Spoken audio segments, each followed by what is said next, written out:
നേരെ അപ്പൊ എല്ലാരും ചിരിക്കാം, നേരെ നമുക്ക് നോക്കുമ്പോഴേ നേരെ ഉൾട്ടടിക്കാം. അതെ അതെ, ക്യാരക്ടർ വൈസ് മമിതയാണ് അത് ശരിക്കും അങ്ങനെ ചെയ്യണ്ടേ.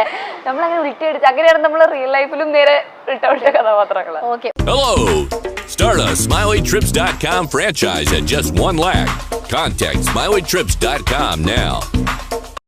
അമ്മ എപ്പോഴും പറയോ അനു ഇടക്ക് ശ്രദ്ധിക്കണം അങ്ങനെയൊക്കെ പറയുമല്ലേ അമ്മയുടെ? പക്ഷെ ഞാൻ ആ സമയത്ത് ഭയങ്കര വിശപ്പിലായിരുന്നു, അപ്പൊ ഒരു കൊണ്ടുപോകണം എനിക്ക്. അല്ലല്ലേ, എല്ലാരും പറയേണ്ട കാര്യങ്ങൾ പറയണം എന്നുള്ളത്. അവള് കുറച്ച് സോഫ്റ്റ് ആയിട്ട് പറഞ്ഞു. അതെ. ഓക്കെ.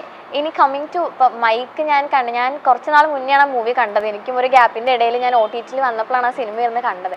ഭയങ്കര എന്താ പറയാ, അനുവിന്റെ ഭയങ്കര ഒരു ചേഞ്ച് ആയിട്ടുള്ള ഒരു മൂവിയായിരുന്നു. അനു തന്നെ പറയണ പോലെ നമുക്കൊക്കെ ശരിക്കും എല്ലാവർക്കും ഉണ്ടാവും ബോയ്സ് ആയിരുന്നെങ്കിൽ എന്നുള്ളൊരു തോട്ട് ഉണ്ടാവുന്ന ഒരു സംഭവം. ശരിക്കും റിയൽ ലൈഫിൽ ഇപ്പോൾ ബോയ് എന്നുള്ളൊരു ഇതിലേക്ക് മാറണം എന്നുള്ള ടൈമിലും കുറച്ച് ഇൻസിഡൻസ് ഒക്കെ ആ മൂവിയിൽ കാണിക്കുന്നുണ്ടല്ലോ, കുറച്ച് ബാഡ് ബിഹേവിയേഴ്സ്. അങ്ങനെ റിയൽ ലൈഫിൽ എന്തെങ്കിലും ഒരു ബാഡ് ആസ്പെക്ട് അങ്ങനെ എന്തെങ്കിലും ഫേസ് ചെയ്യേണ്ട ഒരു ഉണ്ടായിട്ടുണ്ട്. ഞാൻ ബസ്സിലിരിക്കുന്ന സമയത്ത്, ഞാൻ 5ാം ക്ലാസ് പഠിക്കുന്ന സമയത്ത്, 5ാം ക്ലാസ്സിലായിരുന്നു, അത് കുട്ടി ഫ്രോക്ക് ഇട്ട് സ്കൂളിൽ പോകുന്ന സമയത്ത് ബസ്സിലധികം ആൾക്കാരൊന്നും ഇല്ലായിരുന്നു. ആ സമയത്ത് ഞാൻ എൻ്റെ അച്ഛൻ്റെ വീട്ടിലേക്ക് പോകുമായിരുന്നു. ബസ്സിൽ കയറി അധികം ആളുണ്ടായിരുന്നില്ല, കുറച്ച് 3-4 ആൾക്കാർ അവിടെ ചെന്ന് ചിതറി അങ്ങനെ ഇരിക്കുന്നുണ്ടായിരുന്നുള്ളൂ. അപ്പോൾ ഏതൊരു പുള്ളി ബാക്കിൽ വന്നിരുന്നു, അങ്ങനെ വിളിച്ച് അങ്ങനെയായിരുന്നു. അപ്പം എനിക്ക് അറിയുന്നവർ എൻ്റെ ഒരു ചേച്ചിയുടെ അടുത്തിരിക്കുന്നുണ്ടായിരുന്നു. അപ്പോൾ ഞാൻ തിരിഞ്ഞു നോക്കുന്ന സമയത്ത് പുള്ളി അവിടെ ഇരിക്കുന്നുണ്ട്, എനിക്ക് അറിയില്ല എന്നെയാണോ വിളിക്കുന്നത്. അങ്ങനെ കുറേ പ്രാവശ്യം വിളിച്ചുകൊണ്ടിരുന്നു. ഞാൻ ലിറ്ററലി നോക്കുന്ന സമയത്ത് you was literally masturbating in front of me, ബാക്കിൽ നിന്ന്. അപ്പം എനിക്ക് അറിയില്ലായിരുന്നു ആ പുള്ളി എന്താ ചെയ്യുന്നത്.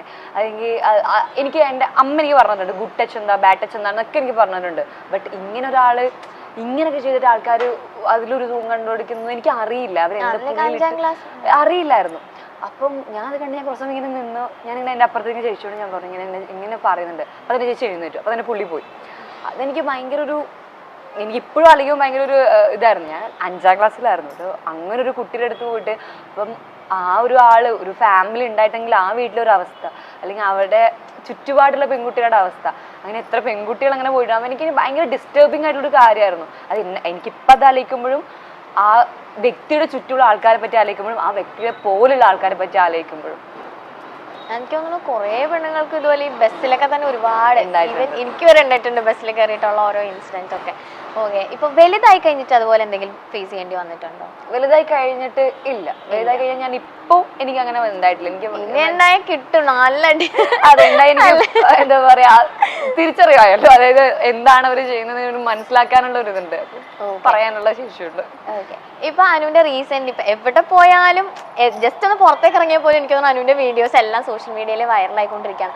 അപ്പോൾ ഞാനിങ്ങനെ താഴെ വായിച്ച കുറച്ച് കമന്റ്സ് ആണ്, എനിക്ക് അങ്ങനെ തോന്നിയില്ല. പക്ഷെ ഞാൻ അനുവിന്റെ അടുത്ത് ഓപ്പൺ ആയിട്ട് ചോദിക്കുകയാണ്, എന്താ ഈ അനുവിന് ഒരു ഡ്രസ്സിങ്ങിൽ കോൺഫിഡൻസ് ഇല്ല എന്നൊക്കെ പറഞ്ഞിട്ട് ഒരുപാട് പേര് കമന്റ് ചെയ്യുന്നു.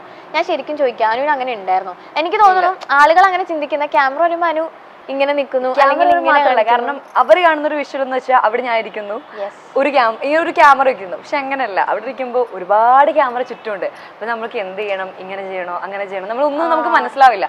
Not because of our dress, ഞാൻ ഇട്ടിരിക്കുന്ന വസ്ത്രത്തിന്റെ അല്ല, ഞാൻ എല്ലാ ഡ്രസ്സും കൊണ്ടുന്ന ആളാണ്. എല്ലാത്തിലും എങ്ങനെയാണ് പുറത്തുനിന്നൊരു വ്യക്തി അത് വസ്ത്രം കൊണ്ടാണ് ഞാൻ അൺകംഫർട്ടബിൾ ആയിരിക്കുന്നത് പറയാം. മേ ബി എനിക്ക് അവിടെ എന്തെങ്കിലും ഇൻസിഡന്റ് ആയിരിക്കാം, അങ്ങനെയൊക്കെ ആയിരിക്കാം. അപ്പം ഞാനൊരു വീഡിയോ എടുക്കുന്ന പറയുമ്പോൾ എന്റെ മുന്നിൽ മൊത്തം ക്യാമറാസ് ആണ്. ഞാൻ ഇങ്ങോട്ട് തരും മൊത്തം ആൾക്കാരാണ്. അപ്പൊ ഞാൻ ഒരു കോൺഷ്യസ് ആയിട്ട് ഇരിക്കുമ്പോഴാണ് ആൾക്കാർക്ക് അത് അൺകംഫർട്ടബിൾ ആയിട്ട് തോന്നുന്നത്.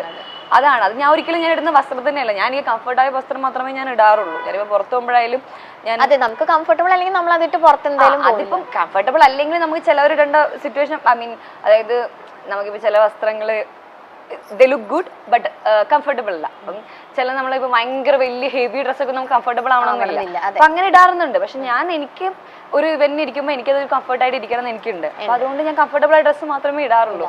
ബട്ട് അതൊരിക്കലും എന്റെ ഡ്രസ്സിന്റെ കൊണ്ടല്ല, എനിക്കതൊരു എന്താ പറയുക, അങ്ങനെ ഇരിക്കുന്ന ഞാൻ കോൺഷ്യസ് ആവുമ്പോൾ അൺകംഫർട്ടബിൾ ആയിട്ട് ആൾക്കാർക്ക് തോന്നുന്നതാണ്. അല്ല, ഞാനും ഇങ്ങനെ കുറെ കമന്റ്, അപ്പൊ ഞാൻ ചോദിക്കണമെന്ന് വെച്ചാൽ അങ്ങനെ തന്നെ എഴുതി വെച്ച അല്ല, ഞാൻ ഇടുന്ന വസ്ത്രത്തിൽ ഞാൻ കംഫർട്ടബിൾ അല്ല. ഓക്കെ. ഞാനിപ്പോ പ്രണയവിലാസത്തിന്റെ തിയേറ്റർ വിസിറ്റില് ആറാട്ടണ്ണം വന്ന് സംസാരിക്കുന്ന ആളെ മനസ്സിലായിരുന്നു അവിടെ വെച്ച്. എന്താ വന്നിട്ട് ചോദിച്ച ആള്? ചോദിച്ചിട്ടും അങ്ങനല്ല, പടം പ്രണയവിലാസം നല്ലതാണ്, പടം കണ്ടു ആള് ഇന്റർവെല്ലിനൊക്കെ വന്ന് പറഞ്ഞു നല്ല പടമാണ്, നല്ല രസമുണ്ട് വന്നേക്കുന്നതാണ്, സെക്കൻഡ് ഹാഫിലാണല്ലേ വരുന്നത്, അങ്ങനെയൊക്കെ വന്ന് സംസാരിച്ചിട്ട് പോകും.